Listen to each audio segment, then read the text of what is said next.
नमस्कार, मी महेश जाधव, जिल्हा अकोला येथून. आज आपण आपल्या हिंगोली जिल्ह्यामध्ये औंढा नागनाथ तालुका जे आहे यांचं गाव आहे यांनाच विचारू. सर नमस्कार. नमस्कार. तुमचं नाव आणि गाव सांगा. माझं नाव पांडुजी गंगाधर नरोटे. हां. मुक्काम पोस्ट मार्डी, हां. तालुका औंढा नागनाथ, जिल्हा हिंगोली. आपण अशा एका प्लॉटवर आलो जिथं काहीतरी विशेष असते. अशा विशेष ठिकाणी आपण आलेलो आहोत. तर हीच विशेषता काय आहे नेमकं तर आपण सरांकडून जाणणार आहोत. तर सर, जो आपला हळदीचा प्लॉट आहे तर या प्लॉटमध्ये जसं तुमचं सांगणं आलं की आता दरवर्षी तुम्ही हळद लागवड करता हो आणि यावर्षीसुद्धा केली. हो यावर्षी थोडंसं आमच्या टेक्निकचा वापर केला आणि हळदीला थोडंसं वेगळं एक नियोजन ठेवलं. तर तुम्हाला दोन टेक्निकमध्ये काय जाणवलं असं, आणि मागच्या वर्षीच्या आणि या वर्षीच्या थोडीसा याच्यात डिफरन्स सांगितलं तर फार चांगलं तर आत्तापर्यंत म्हणजे जवळपास मी 30-40 वर्षापासून शेती करतो. होईल. शेती म्हणजे शेतीवर माझं वाच असते आणि यावर्षी 2 वर्षापासून मी स्वतः शेतीमध्ये लक्ष घातलेलं आहे. हां. पण दरवर्षी मला जो रिझल्ट हळदीचा होता तर सरासरी 8-10 क्विंटलच्या वर कधी माझा आतापर्यंत गेलाच नाही. बरं. पण गेल्या वर्षी फेसबुकच्या माध्यमातून आपल्यासोबत बोलणं झालं आणि बोलणं झाल्याच्या नंतर मल्टीप्लायरला मी नुसतं 2 वर्ष अगोदर फॉलो करत होतो. पण प्रत्यक्षात कधी वापरायचं हे विचार झालाच नव्हता. म्हणून त्या माध्यमातून मी मल्टीप्लायर आपल्यासोबत कॉन्टॅक्ट करून मागून घेतलं. बरं. आणि मागवल्याच्या नंतर मी यावर्षी 1 एकरला मला ऑगस्टमध्ये मिळालं, कारण ऑगस्टपासून वापरायला सुरुवात केली मी. कारण जून-जुलैमध्ये मिळालं असतं तर मला अजून याचा बेनिफिट मिळाला असता. बरोबर. पण मी ऑगस्टपासून वापरायला सुरुवात केली तर मी आत्तापर्यंत शेवटच्या टप्प्यापर्यंत त्याला 8 किलो वापरले 1 एकरला. बरं. तर असं आता आपण जे व्हिडिओ बघितले किंवा आता आपण जे माल काढून बघितला ते मालाची ही सुद्धा साईजसुद्धा बघितली.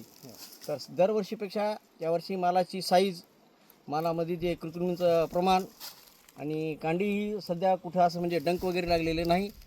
आणि दुसरी गोष्ट म्हणजे विशेष करूयात की प्रत्यक्षात आपल्यासमोर जे काय माल निघणार आहे, आपण जी प्रक्रिया केलेली आहे किंवा जे आपण वापरले त्याचा काय रिझल्ट आहे आपण आता प्रत्यक्षात पाहायला हरकत नाही.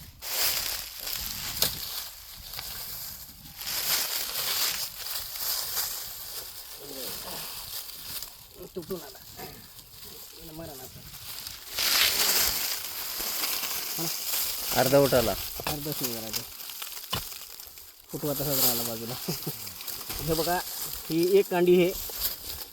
ही एका कांडी म्हणजे आपण मल्टीप्लायर वापरल्याच्या नंतर आता ही कांडीची लांबी, मालाची साईज, मालाची शायनिंग, मालाची शायनिंग हे बघू हे आपल्याला याच्यात दिसून यायले.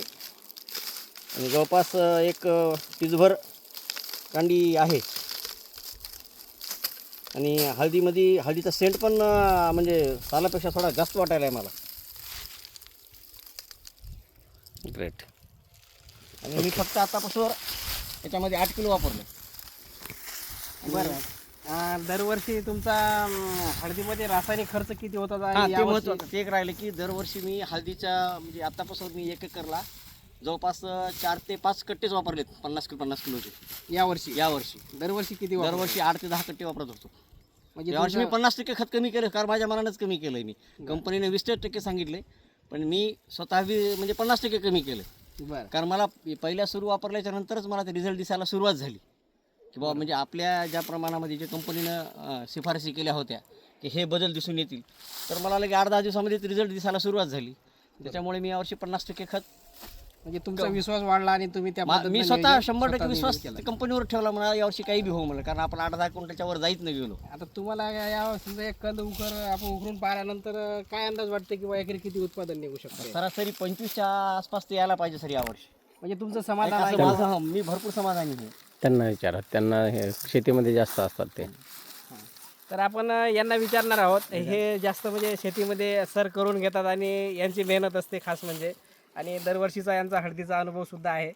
तर तुम्हाला काय वाटते, हळद हे काढणीच्या नंतर काय रिझल्ट येतील, किती उत्पादन होईल असं? यावर्षी दरवर्षीपेक्षा उत्पादन हमखास वाढणार, कारण आणि दरवर्षी याला 8-10 क्विंटलापर्यंत हळद 8-10 होती. क्विंटल. हा. आणि साईज कशी असते दरवर्षी? साईज थोडी लई छोटी कांडी असते, यावर कांडी लांब झाली, ठोकर झाली कांडी. म्हणजे दरवर्षी रासायनिक जास्त टाकून सुद्धा रासायनिक त्याची जास्त- साईज कमी हा, राहत होती. कमी राहते. यावर्षी साईज वाढली आणि साईज वाढली, कांडी ठोकर झाली, लांब झाली. बरोबर. आणि जमिनीमध्ये असं मातीतनी तुम्हाला काही फरक जमिनीमध्ये पडते? नरम झाली ना जमीन, नरम भुसभुशीत झाली जमीन. बरं. तर हाच फरक आपण दाखवण्यासाठी या प्लॉटवर आलो होतो. आपले सर जे आहेत नरोटे सर, हे शिक्षक आहेत, रिटायरमेंट झालेली आहे आणि शेतीमध्ये त्यांना आवड असल्यामुळे 2 वर्षापासून स्वतः शेती करतात. आणि भाऊ सोबत असतात त्यांच्या, समजा सोबत म्हणजे सहकार्य करतात. तर दोघांच्या सहमतीने आमची शेती असते. तर आपण हेच रिझल्ट दाखवण्यासाठी या शेतावर आलो होतो. धन्यवाद.